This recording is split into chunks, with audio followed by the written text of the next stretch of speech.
I saw a post recently that had my my old article. Basic income is not communism; it's a commons. And there's a lot to go into there, so I don't want to do all that. But I wanted to mention just to bring up what a commons is, and this is why I think basic income is very likely a commons, because of how it's shaped. It's not a basic income program runs for everyone's benefit, and it's not really owned by anyone.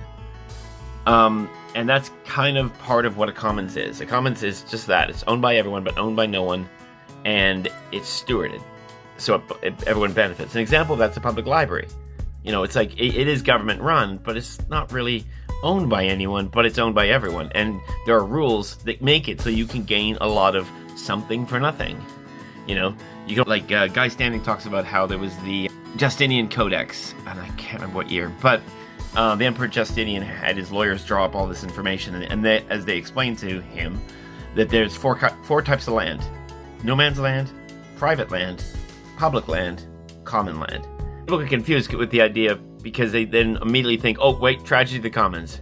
Well, as Owen Rossum points out, and David Bollier has a book called Think Like a Commoner, and I'm a commoner, you're a commoner, we're all commoners. There's a good way of explaining why the tragedy of the commons doesn't work, and that's that it's not a no man's land. The example I like to give for this is, imagine there's a bunch of campers, each one in a different little hut, and then one camper decides, hey, well, I'm going to take all the firewood for myself. Well, what's to stop all the other campers from showing up to his door the next morning going, morning? Yeah, and yeah, check out the article, and that's it.